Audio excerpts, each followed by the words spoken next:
Okay, so I'm going to do a bit of talking, not much. I'm going to kind of explain some of the things I'll be doing, but sometimes I'll just be moving around, mooching about. I've got some new-ish modules recently, and these include the Music Thing Modular, the Tilt, the OCHD. This is Tides. It's version 1, but it's made by a guy on the POW Modular, really good maker, really worth getting something from him. This LFO Touch arrived this morning, so I'm going to play around with that. And then of course there's also the westlicht Performer, which I use quite a lot, but I tend not to explain it that much. I don't really use it as a kind of a, I suppose, as an 8-track sequencer. I tend to use it as something a little bit different to that, but at the moment it's blank, there's nothing on it.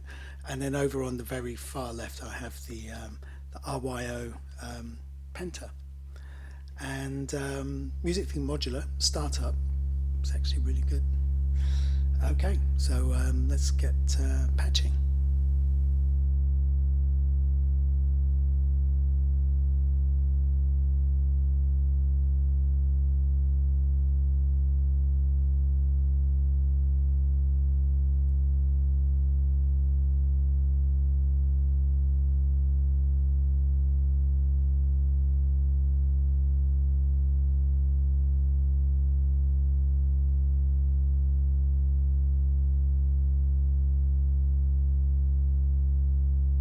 So what I'm going to do first of all, I'm distributing the clock from the Music Thing Modular rather than use the westlicht as the main source, partly because the startup gives you, you can kind of change the tap, and you can also do a divide on the tempo as well, or multiply. So that's pretty good. So I thought we might start with that. Now the idea is that I'm going to use the Penta as a modulation source. So it's going to go into the param 1, as you can hear, so it's going to modulate the sine wave. So what because this is essentially a unipolar source from the Penta, I sort of make the parameter on the twin waves on the negative side, so that then when you get the when it receives the modulation from the Penta, the value, it actually just kind of tickles it. Otherwise it would end up being a bit more over the top, perhaps not quite what I might want. So when it's fully open, I kind of want it about there. You can just hear it affecting the oscillator. So that's basically the idea there. And the Penta has, you can switch between 3, which is what it's currently set to, 4, if it's all the way through. So let's get those going.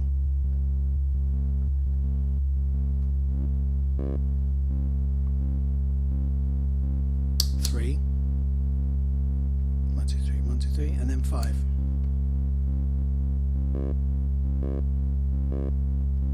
Simple enough. So you can use that in a number of ways. Obviously here, in 3s, the modulation source will occur on the first of every group of 3. That's the idea. Then of course, when you attach that with a volts per octave, so this is going to come off channel 1, so this is the CV output, and that's on channel 1. Let's change it to last, which is going to have 8 steps. So we've got 8 gates, and then we sort of have to put the notes in, whatever the notes are that we want. This will be Tangerine Dream.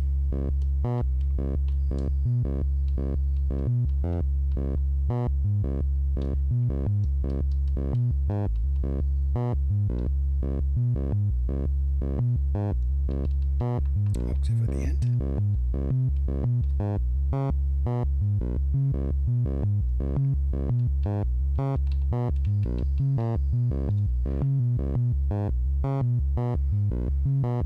So we can hear the 3s now against the 8 steps, currently running in 16th notes. We can make them run in 8s. And of course we can divide them down quarter notes.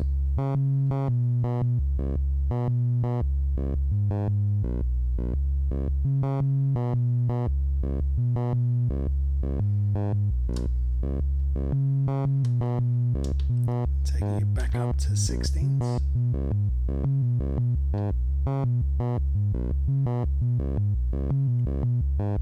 Cool.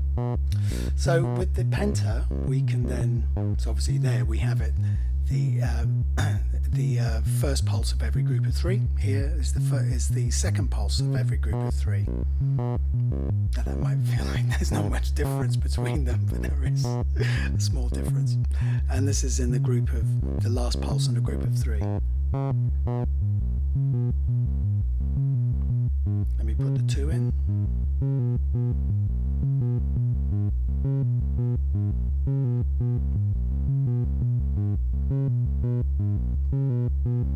So we've got nothing on the first group for the 3, but then 2 and 3 both have values.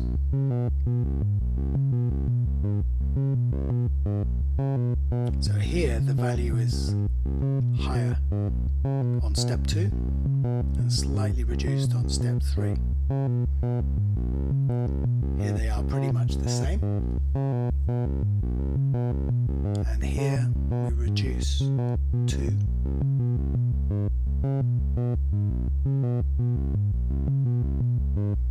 So that's the idea, right? Right, I'm going to try and make some sense of this now, and I'll be back in a sec.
Okay, so one of the next things we're going to do is to run the output from the Dynamix, which is make noise. So the Dynamix is a circuit that comes from the No Coast, but they've stopped making it, which I think is a bit of a shame. But I think people prefer their kind of factoral sort of based sort of VCAs and stuff, you know. But again, it's still a low pass gate, and you've got, you know, you've got the input, and if you increase the input, you'll get brighter. If you decrease it, it gets a little bit darker, and so on. And then you have a level. So what we're going to do is we're going to trigger the Dynamix.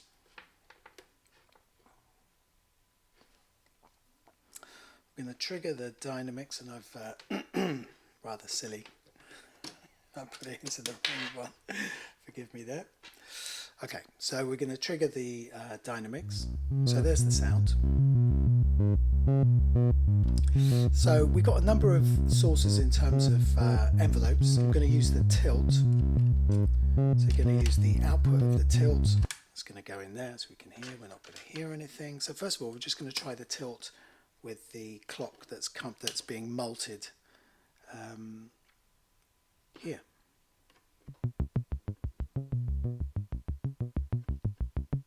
So you've really got attack release.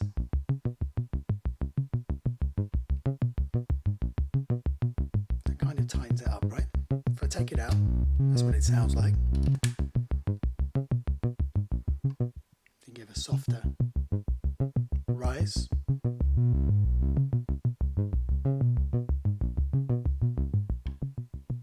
Scale it back and give it a new shape. We've got 3 modes here, but I'm in the middle one. You probably can't see it that clearly, but it's the ADSR mode. And here you can shape the response curves for the various attack, decay, and so on. Now, the reason why I like these sorts of this idea is that I suppose one of the clearest things that you can get that really separates this, say, from using a synthesizer in terms of MIDI or in terms of Ableton or anything else, is the idea that we can separate the note from its gate event. At the moment, the sequence of notes plus the gate events are basically in sync. But if we took, or if I took, the gate events, which are here, and you see, this is one of the reasons why I like using things like the westlicht and using it for as a different kind of approach. So I'm going to make it do 8 steps again, and then on the gates, we're just going to have 1 gate, right? There we go. That's kind of it at its very minimum. And we can tighten it up so that we don't hear the next note poking through. Cool. 2 notes. And then we can have 3. So the first and fourth. First, fourth, 7. So even though the underlying material is this, we can choose to be selective. Now, one of the things I find really interesting is when we do the off. So if you see this, the ones that are off here as the downbeats for like a 3-3-2 clave, then we can see these as the offbeats: 2-3, 2-3, 2, 1-2-3, 1-2-3, 1-2. That gives you a completely different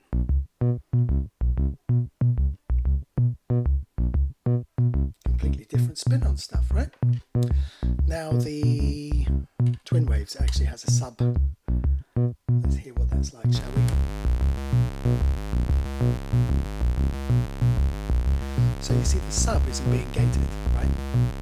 So we're gating the, I'm going to put an attenuator on that one. So this is from Coma Electronic, and it's a passive attenuator, really.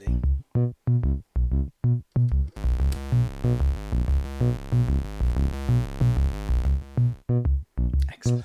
Now I can control the sub.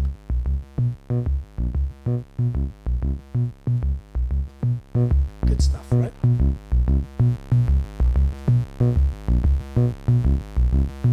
Now, the thing that's really interesting about this sort of stuff, as far as I'm concerned, I'm going to make sure I'm going to use the right cables here, is that we can also then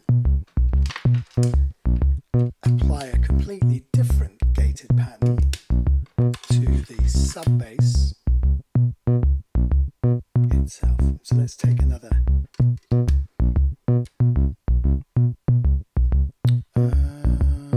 Yeah, so this is going to trigger tides. I'm going to run out of cables very soon. I thought I had enough cables. I'm sure everyone else feels that way. In many ways, we don't need the attenuator now because I'm using the second channel.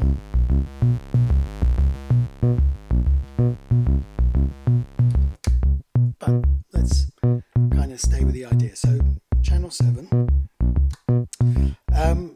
this one looks like the mode is running to random, so let's keep it going forwards, and let's make it 8 steps as well.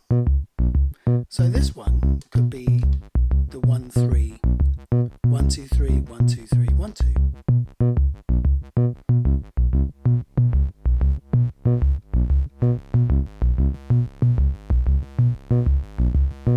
Now, so a single oscillator where you've got the volts per octave coming in here, you have the sub square wave output, so they're both receiving the same note information, but they're both having completely different gates. And that to me is one of the best things about modular synthesis, the fact that you can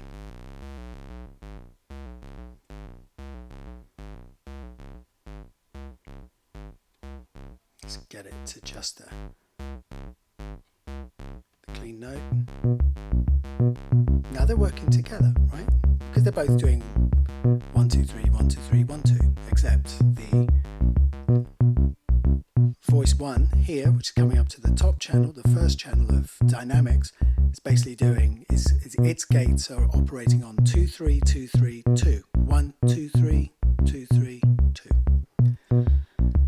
The lower one, which is the square wave, which is the sub, is on the 1 2 3 1 2 3 1 2, right?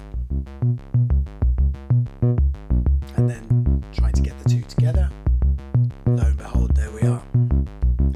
But of course, for me or for anyone else, something interesting happens. So I'm going to take the sine wave. Let's say I take the square wave output. Okay, so the square wave gate is here, which is triggering tides. Okay, the silver cable. So that's track 7. So let's say that we make that one step shorter, i.e. 7. Now we superimpose very different melodic information. Remember, they're still the same notes.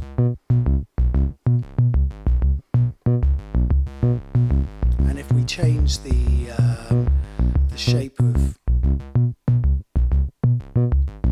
tides,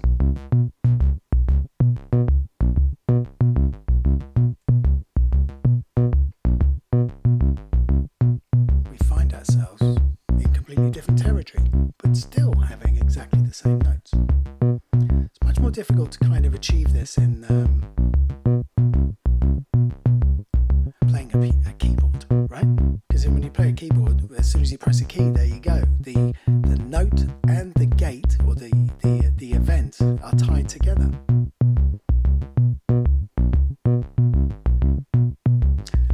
So let's go to the gate output for 8, which is doing 2 3 2 3 2 1 2 3 1 2 3 1 2. We could make that one.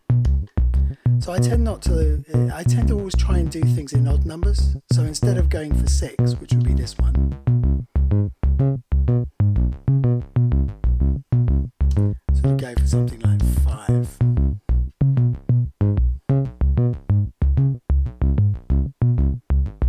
And remember that we've still got the RYO, the Penta, which is running as a modulation sequencer in 3s. So these modulation spikes can also, or injections,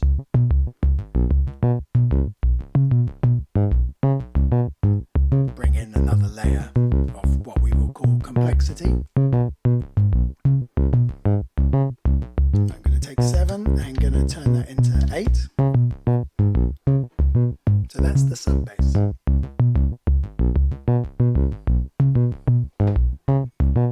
Let's make the sub bass a bit longer.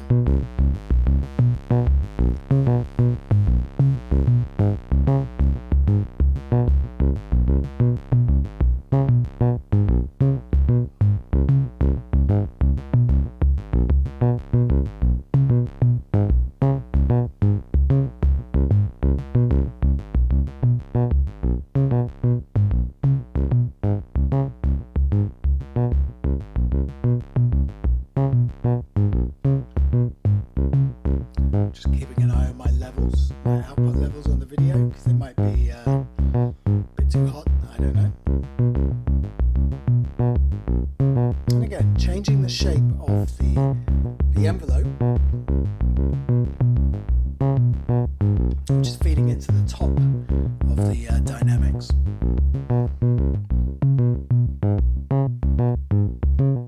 Tighten up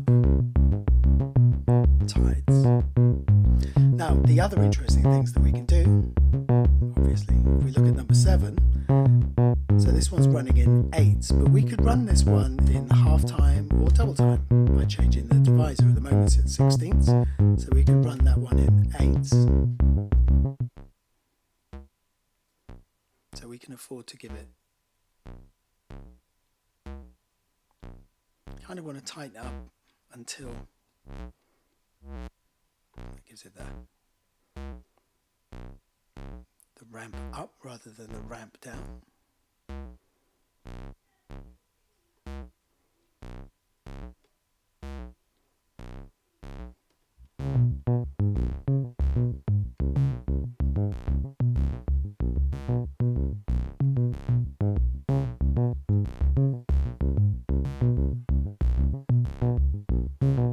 So we could superimpose a whole sort of range of set of different kinds of polymeters, polyrhythms, whatever you want to call them, really.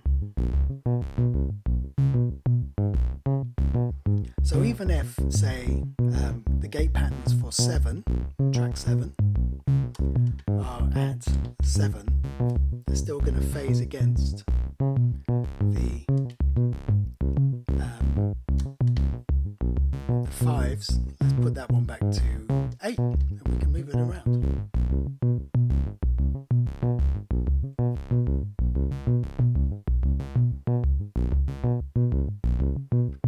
Now, one of the things I think is really good about the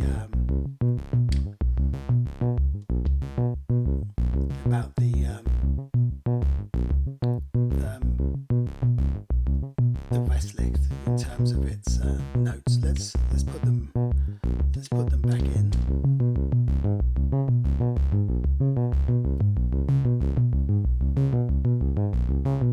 Let's get that full modulation. Let's change the modulation on the RYO to 4s. Let's do them as offbeats.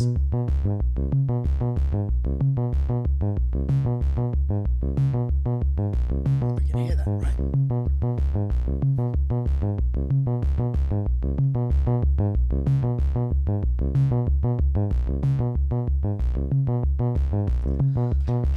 Hopefully I've got enough cables, I'm not going to run out of stuff. Now, one of the things we can do with the westlicht as well is that, let's go back into note mode. So I'm going to change the last to just 1. So we're just on 1 step. It just keeps repeating just on that one. What we can also do, here is that you can step through the pages and you can make this kind of random. So range outlines how many notes above this note do you want that are kind of possible. So if this was C plus 4, C, C sharp, D, D sharp, E, right? So we'd expect it to go up to there. But this 4 will change depending on what kind of scale we've got. So at the moment we've got a chromatic scale, so it will give us 4 semitones. But we will change the scale in a minute. So the note range and then the probability of the note firing. Yeah. So we sort of have that as well. I'm just checking I'm still on the right one, because that is one of the things that sort of can happen.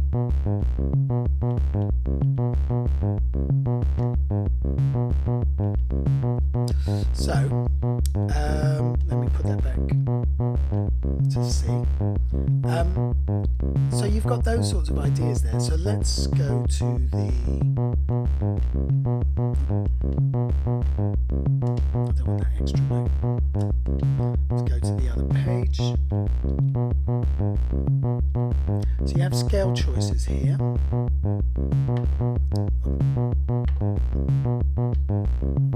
Press the encoder and then pick the scale. I'm going to pick the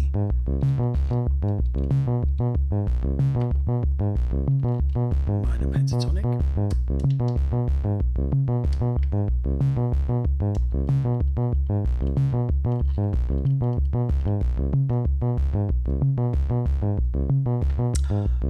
There you are. I knew I was in the wrong one. I should be in the top voice. I was editing the wrong one. Should we go back and do the... if I can go back and undo it, then I would, but I'm not going to. Let me just reassert the gate patterns.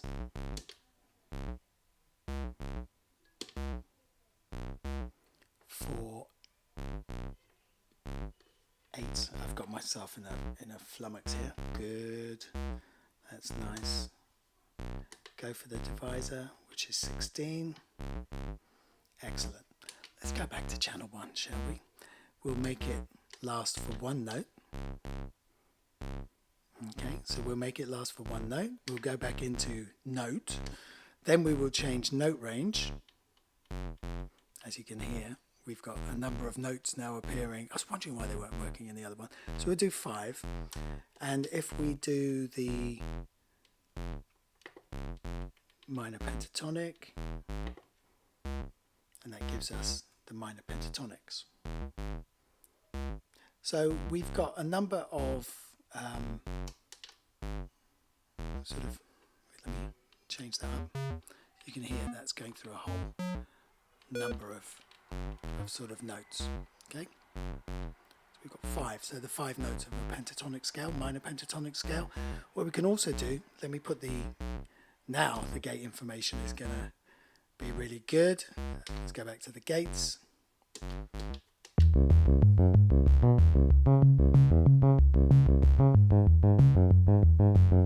Excellent stuff. So now we can hear all of the notes being generated randomly on track 1. And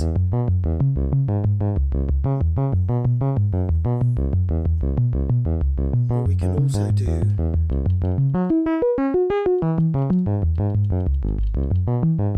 so you can hear that, right? Taking up an octave, bringing it back down. And you can see that once we've identified a scale, I'm not sure you can see as a matter of fact, but once you've identified a scale, only the notes in that scale will then show up in terms of when you're selecting them on the parameters here. So let's change the range so that it's one more. There you go. So we get the note above. Now one of the things we've also got is probability. So the probability of the note firing. So all we're hearing is the gate opening and closing. We're not hearing the notes firing. So here we are with a 67-ish, 87.5, 75% probability of the note firing, and the rest of the time it will be the gate. Now some of what you can do, you have similar probabilities on the gate as well, but obviously we're not using the gate information, but let's use that. There we go. So now we can change the probability of the gate firing.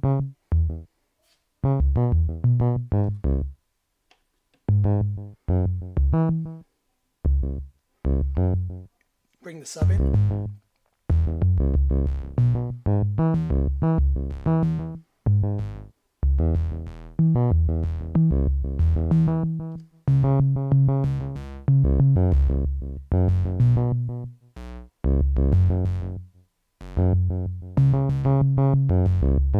So that's a very different sound.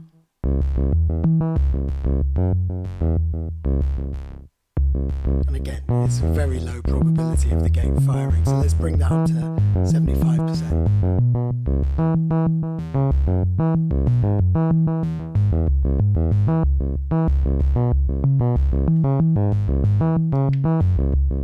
And this is going to, there'll be some repetition, but most of the time it's going to generate new information. Let's listen to the sub.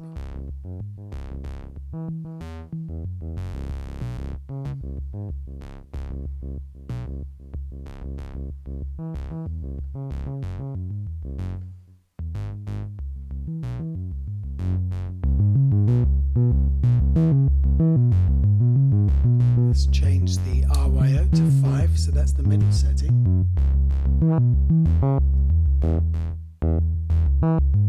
So I'm going to change this 5 into, let's change it into 1, 2, 3, 1, 2.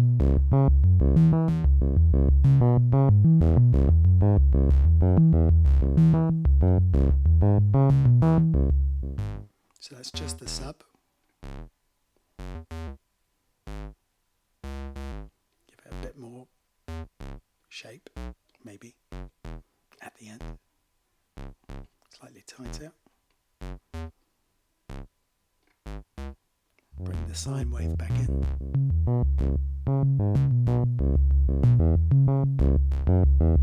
But remember that the sub is still getting its gate information from track 7, which means we could go to track 7, and at the moment it's running at, its last is 7, so let's make it 8.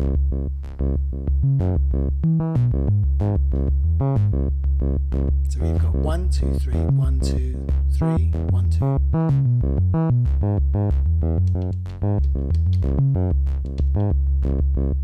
Put it on the gate. So that's all the gates firing on the sub bass, right? And then you can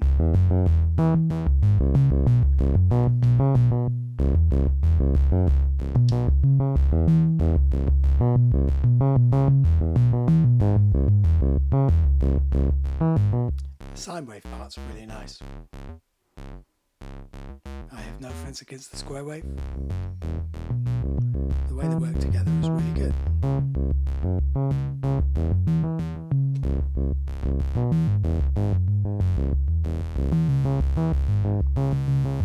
Open up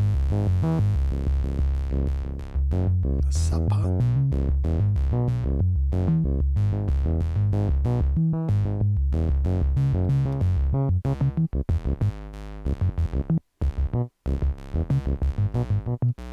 So here, just closing down the envelope for the sine wave part. So again, we get a completely different rhythm being asserted, or leaving it open.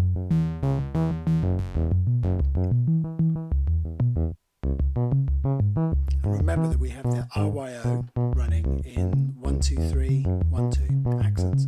Let's reverse that, so let's make it 1, 1, 2, 1, 2, 3. It'd be difficult to hear the difference sometimes, but there we go.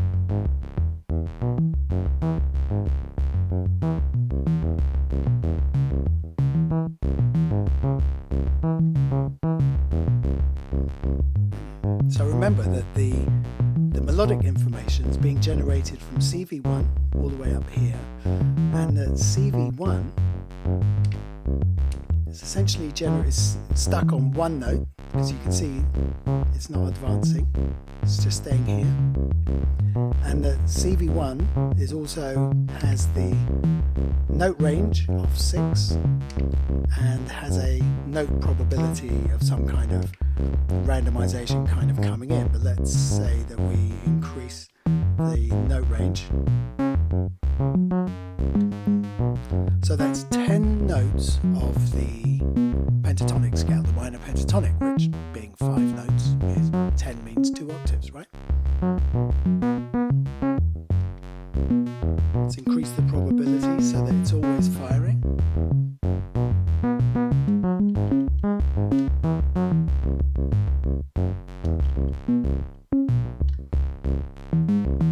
By reducing the probability and therefore increasing the likelihood of a note not firing, you still get the gate event, or most of the time you get a gate event, and then this will essentially be the sound of the root note or whatever pitch the oscillator is set at.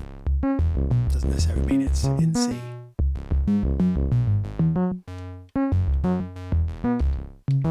So you've got gate probabilities.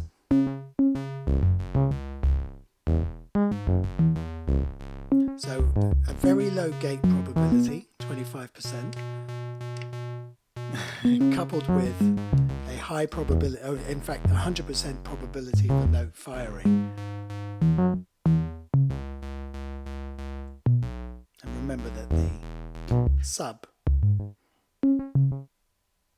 gets its gate from number 7. We could also give it number 8. So number 8 is basically all 16ths.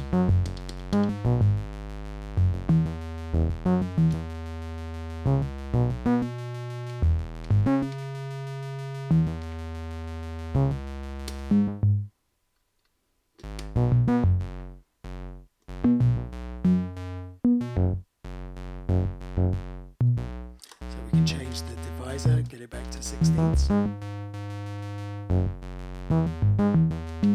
Just have it in the middle of the bar.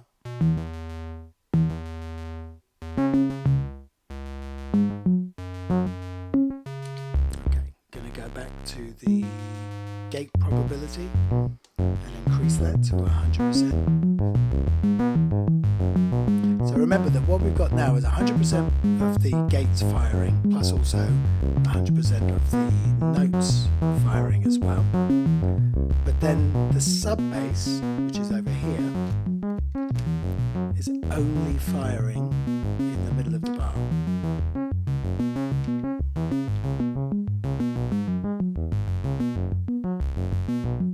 So it's 16ths, 1E and a 2E. And again, if we change the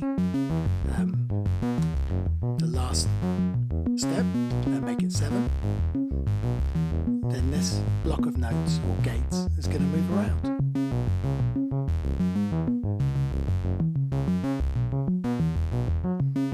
And then when you're performing with it, you can turn one off. It's going to change the sound, put it back in, change them off in pairs. Back in, different pair. Turn them off as 3. Oop.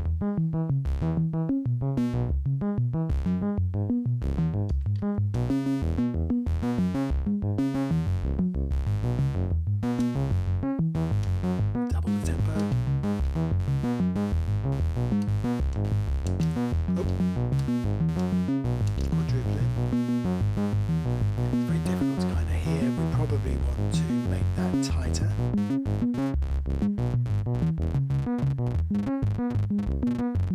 So we can hear that.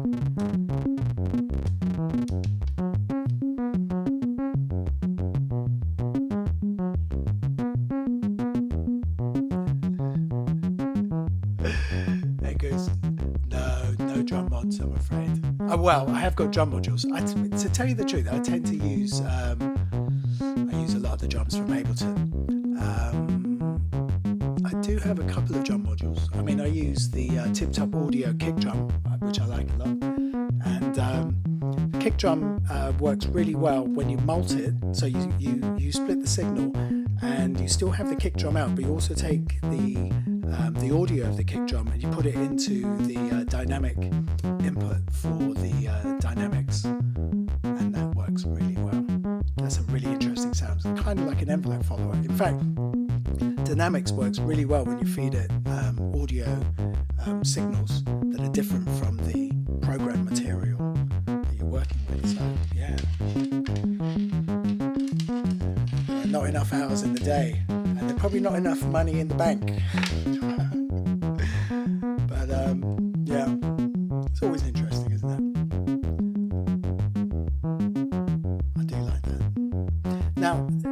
this new LFO here, the LFOT, which is kind of a touch LFO, let's swap out the RYO.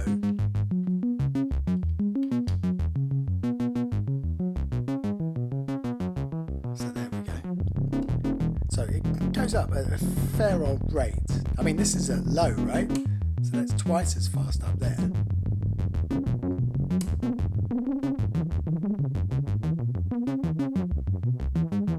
So it's just a free running LFO, but the interesting thing, you've got a hold. So I'll hold it at a value.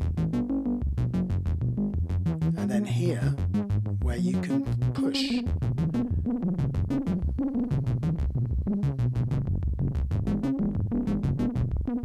So you can interact with your LFO.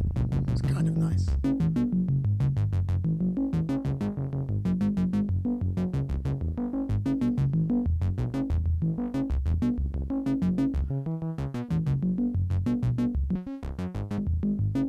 It's kind of nice having a touchable LFO.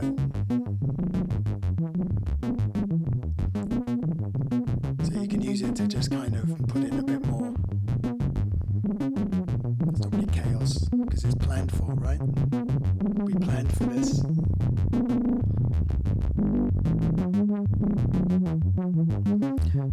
But it's quite interesting where you sort of, and when you let it go, when you hold it, where you can kind of get it to restart in the cycle.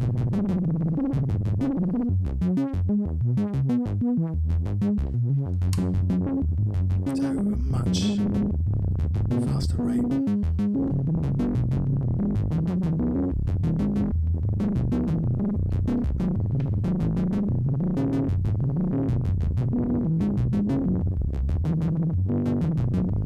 That one's quite fast. But we've also got over here on the OCHD, because the OCHD gives you 8 different LFOs in terms of speed as you go all the way down from the fastest one at the top here to the much slower cycling one there. It's one of those modules that if you have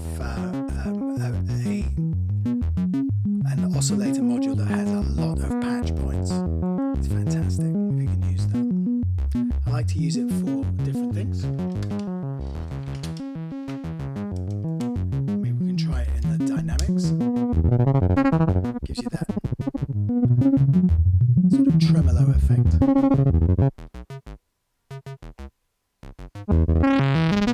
And because this attenuator is both, it's set over to either the negative. You can hear how the part will disappear.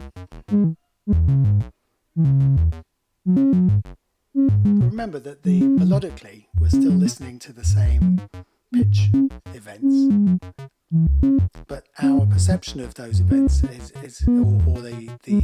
the melody is kind of influenced by the interrupted gate patterns, the different kinds of probabilities, and of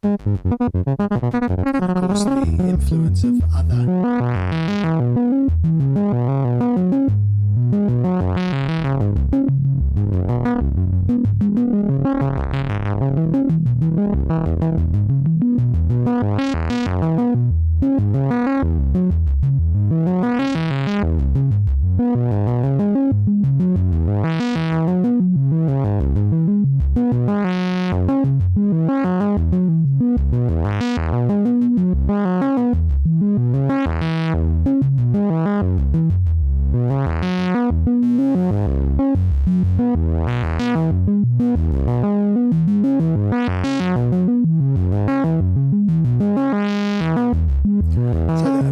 clavis. In case you haven't seen some of the other videos, the clavis is one of my favourite oscillators, but really it's quite limited in terms of its patch points. You just have one patch point, that's it. But you can make a lot of really useful sort of sounds here.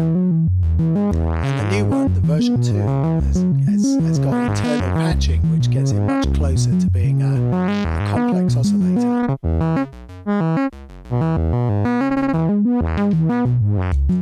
one of the things I really like about Modular is that you can swap the cables around and get a completely different or a variation of the output, really.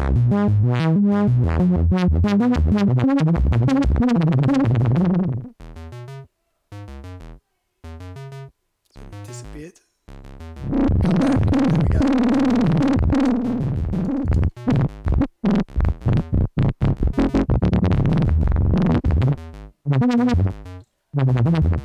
I really like audio rate modulation.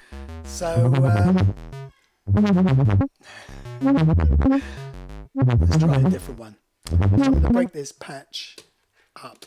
One of the things I really like about, I suppose, that Modular has helped me to appreciate to a greater degree in many ways, is really the idea of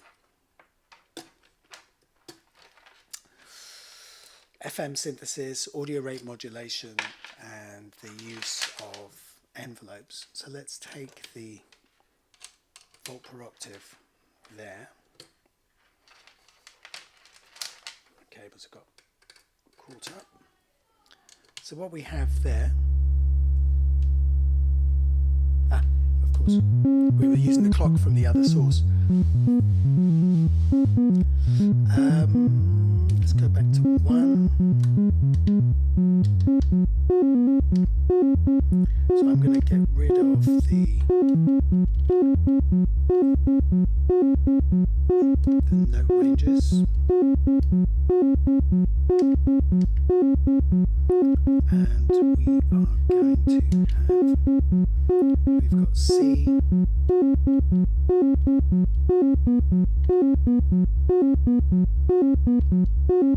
F,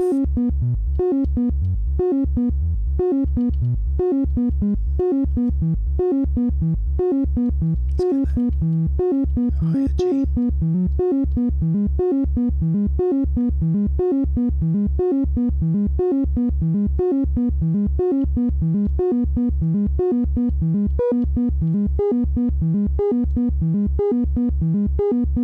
let's keep that one. So, in the same way that we can trigger an envelope to open and close a gate. So let's say that I'm going to let's use the same, so we use the same gate as before.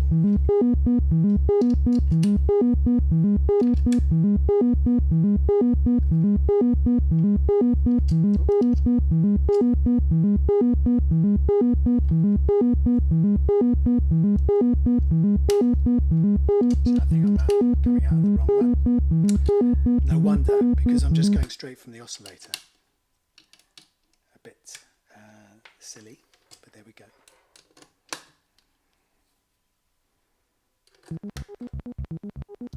Have me for a moment.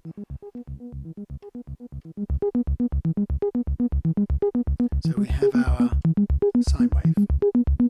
So what we're going to do for this last section is basically take from oscillator 2, and we are going to put it into the parameter.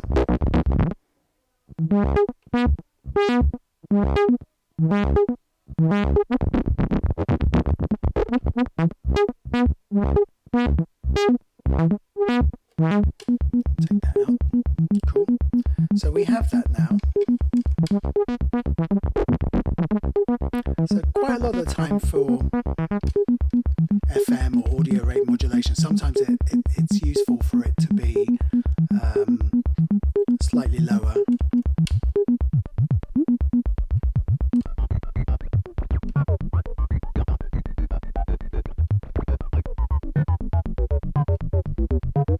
So that's the FM input. When we go back to the, so this is a bipolar. You get an FM, sort of, it's a bit more linear FM rather than exponential, and then you also get a VCA mode as well. Back to oscillator 2.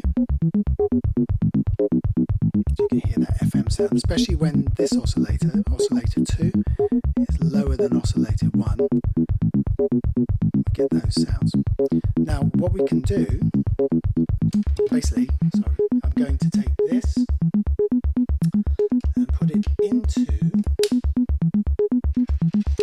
the input for Dynamix. And Dynamix is basically going to act as the VCA for this FM.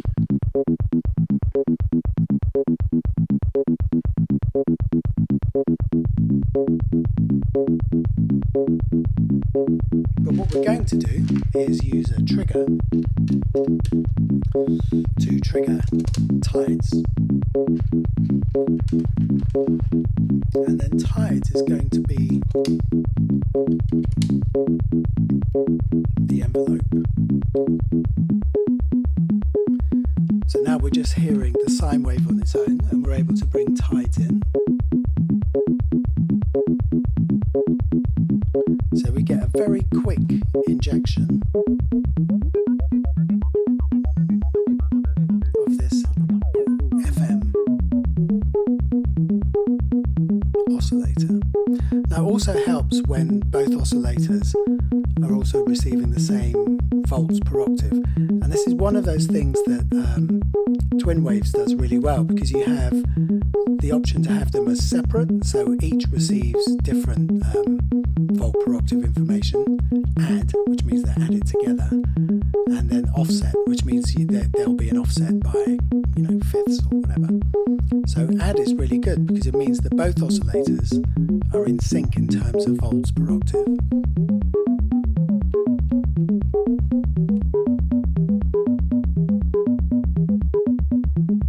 So you can make it really quite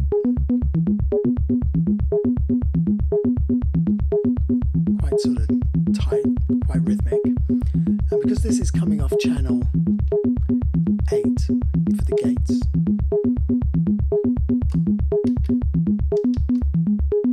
so now this is 8 steps.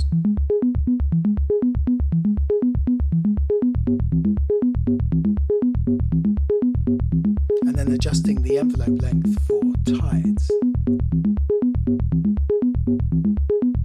we can get a really interesting FM part, because the envelope isn't re-triggering. If we put the gate in that's here, let's say, it's a different sound, right? Because the envelope is being re-triggered partway through its function.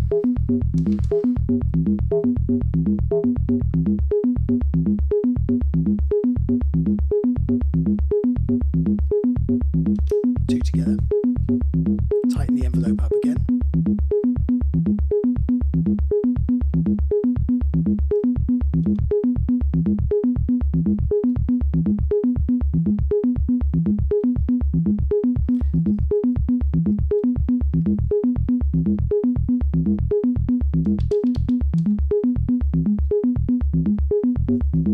Loosening up the envelope.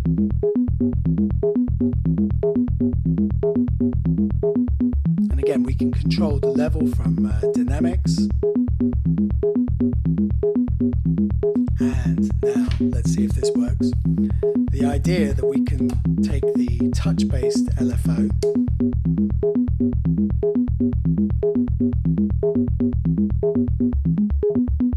and use it as an influencer on this FM part.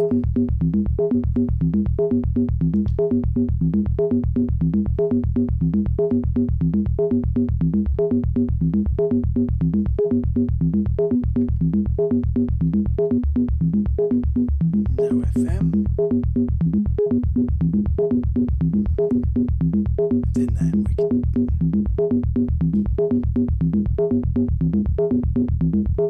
just hear it wobbling away just in the distance.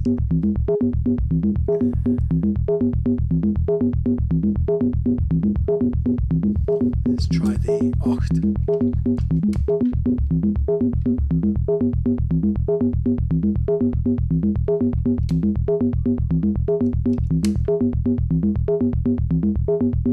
It's not too bad.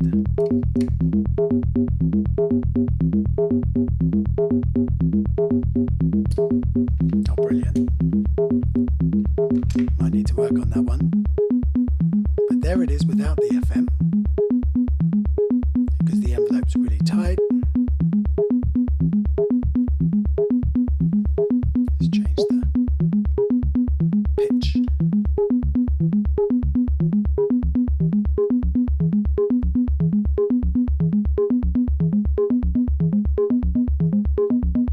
We can hear the upper note. Let's put them on.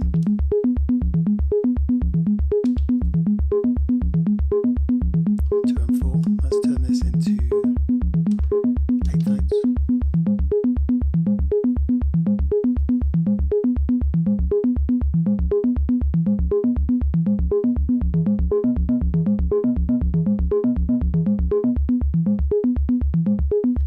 And again, you know, the same things that we started with, the idea of changing the number of steps, making it one less, means that this FM injection moves around, because this is now in 7 and the other part is still in 8s or 8th notes or 16th notes. Let's have a look.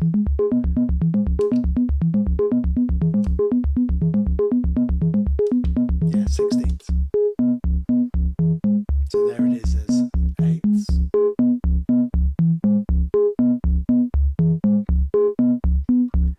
Sorry. Sorry, Steve. I'm probably muttering to myself more than anything else. Okay, I adjusted the volume and I probably didn't take it back up to where it was.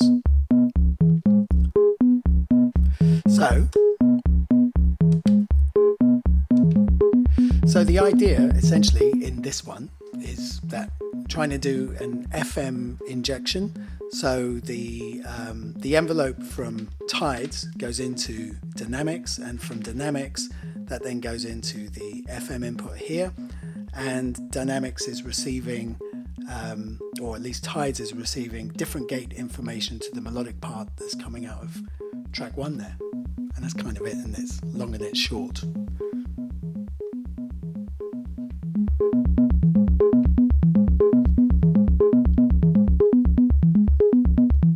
By adjusting the shape of Tides, we get different kinds of responses. And because track 7, which is sending out, or track 8 here, which is sending is on the orange cable, is sending out the trigger to Tides, because this is one step less than track 1, which is sending out the melodic information, we end up with this moving sort of FM kind of injection. Basically injecting an envelope or a burst, a CV burst modulation. So this is the shape of Tides but opened up completely. So the FM is on all the time, right? And then as we tighten up, shorten it, you get this illusion of a second part, which of course it is in some ways, but there's no new melodic information going in there. It's just purely this sort of FM in the analog domain.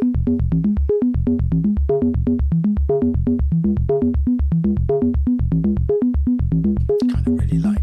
I mean, it's one of my favourite things to kind of explore and do. It's very different from, say, using a DX7 or any of those others.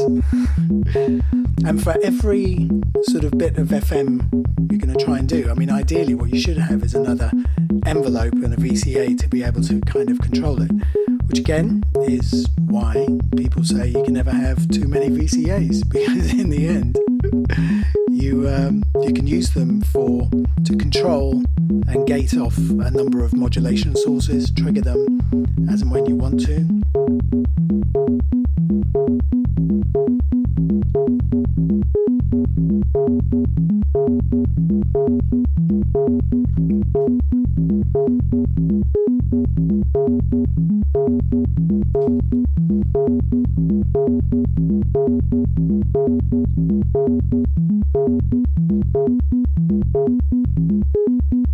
So no FM, and then slowly fading it in.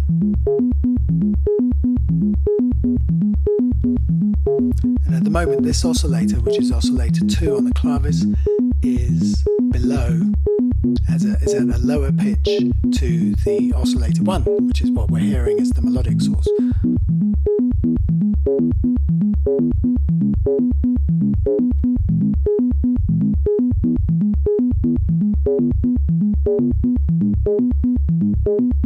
It's a question of just finding the sweet spots, really.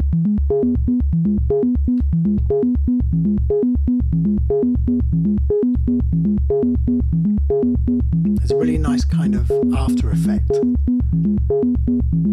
with the way this envelope is shaping the response of the VCA, and then there's FM.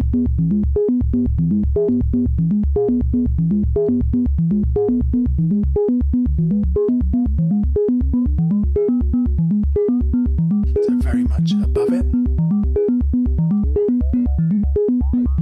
Get those kind of slightly glassier tones.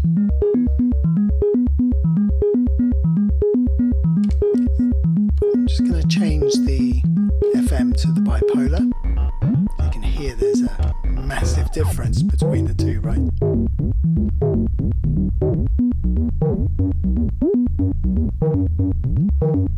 So here, we might need to just attenuate the strength.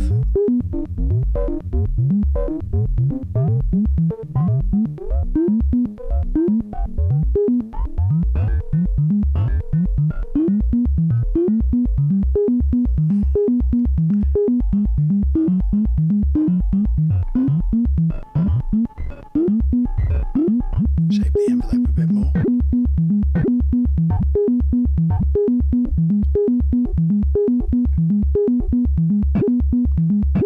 So for me, I mean, in terms of most of the time, the more linear FM tends to be more productive.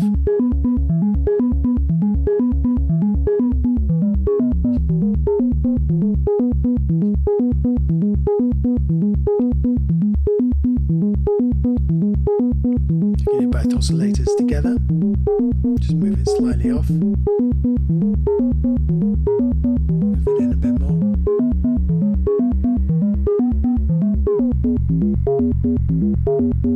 And then tighten up the response of the envelope.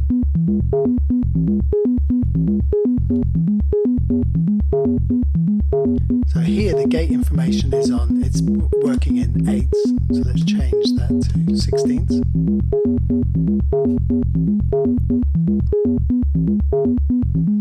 Plus it's also one step less, so it's set at 7 and the upper one is set at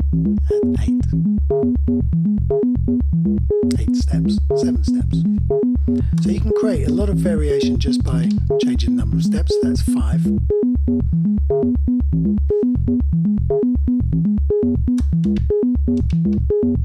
Make it 3s.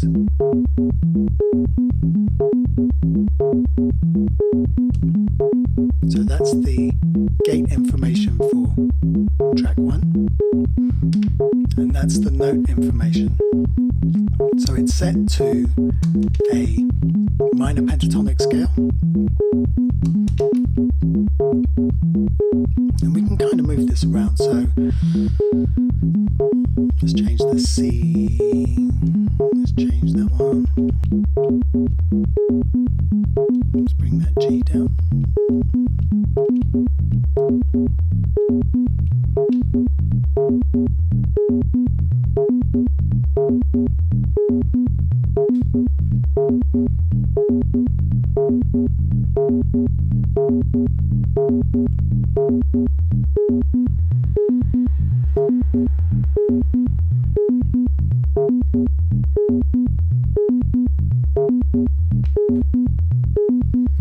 Okay, so I'm going to be finishing up now. I need to get the kids to bed.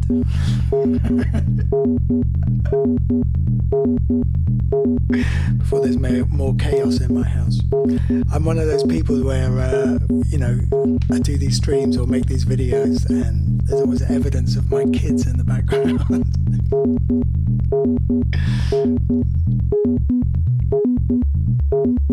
So that's one of my favourite things to do. I mean, you know, I haven't got tired of it yet, but the idea of using triggering the envelope at a different time base or rhythmic pattern to the main sort of gate patterns, and then being able to control the injection of that envelope into the FM slot.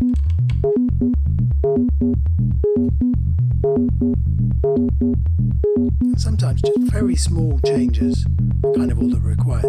But again, one of the reasons why I like Modular so much, you can then take that voltage source, I mean you can mult it if you want, they've got the buffered mult there, but it gives you a whole new output when we modulate a parameter here.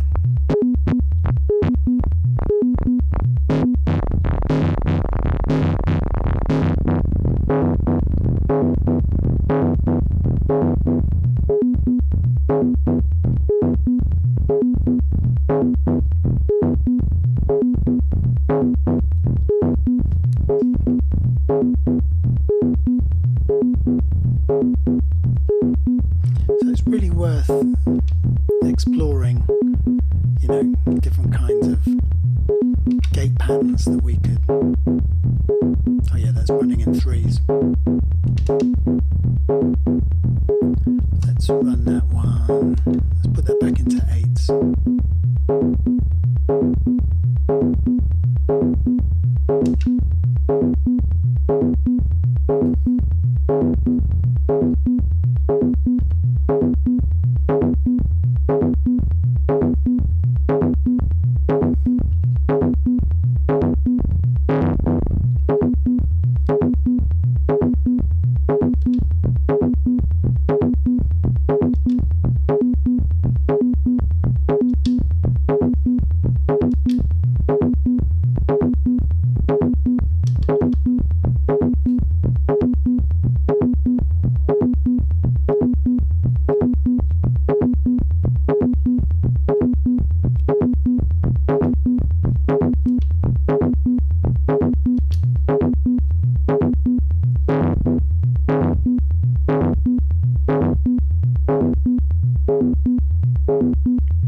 So by attenuating it here,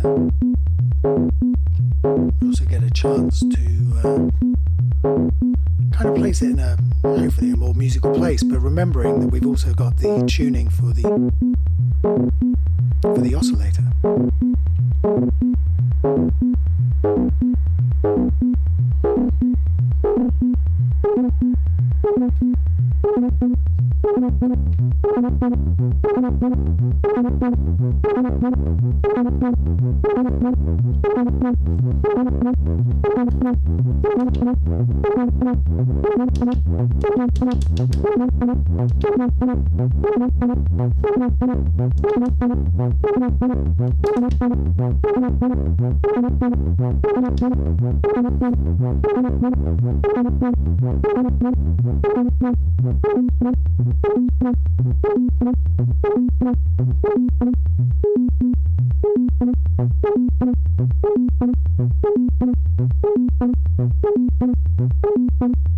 I suppose the thing I really like is generally the thing that comes afterwards, right? There's a little echo, some kind of trace. And it's just, you know, it's a single oscillator, obviously using the second oscillator here as a modulation source, but we are really only listening to one oscillator, and it is that. And these values, you know, this second oscillator we're using, we can use it, flip it over into the FM, and again, you know, you need to adjust the values.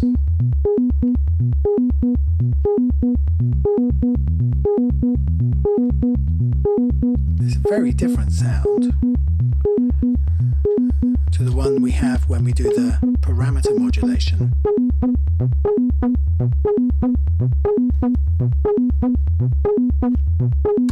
Change the length to 7, number of steps, so it's always moving around.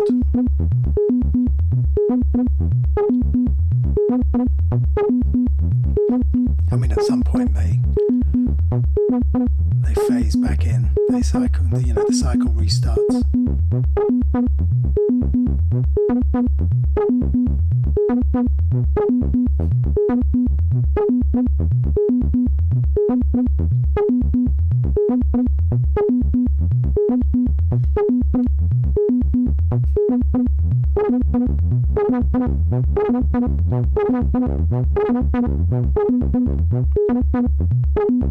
Okay, last thing. So we're going to go back to track 1 on the notes. We're going to go for note range. Actually, let's go back and see what notes. So for the A sharp, which is step 2, we're going to give it a range of 1. That means that sometimes it's going to play A sharp and sometimes it's going to play C, as you can. There you go, right? So it's kind of an interesting one to sort of try. It will take a little bit longer to kind of work through. So likewise with the D sharp, which is step 4, let's say that we give it a note range of 2, which means it's going to play either F or G as well as itself.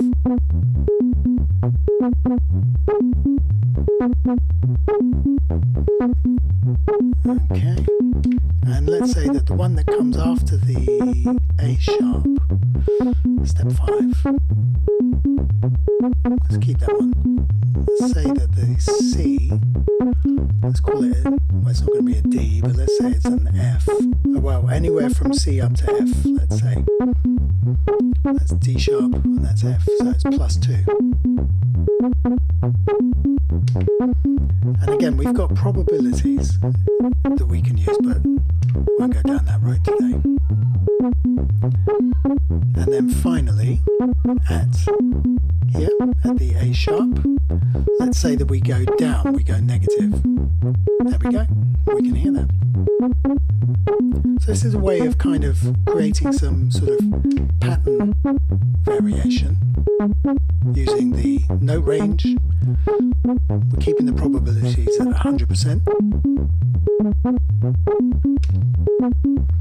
And we can do similar things with the gates. We have a gate probability. Let's say we reduce the, actually let's keep the first gate and let's do the third gate. Take it all the way down.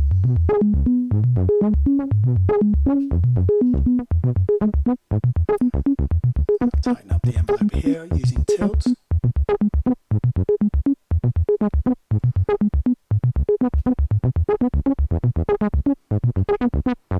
Bring a bit more of the FM in. In fact, let's bring in a bit more of the FM rather than the parameter modulation.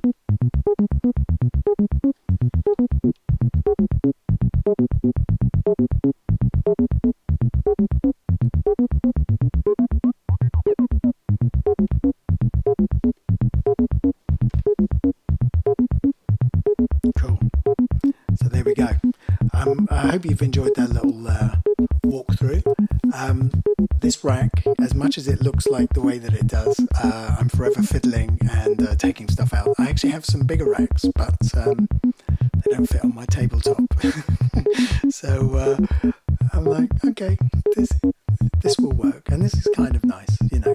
the westlicht is a very much an underrated sequencer, and I think there are lots of ways of using it other than just purely as an 8-channel sequencer. I tend to quite a lot of the time use the melodic patterns out of the CV outputs, say for the first 4 here, but then maybe take the gate outputs from the next 4. So I divide it into different kinds of sorts.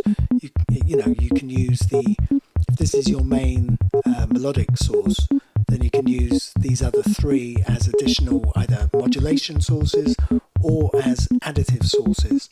So you can bring in pitches from here to add to the final pitches coming out of CV1, and then you can create again more variation.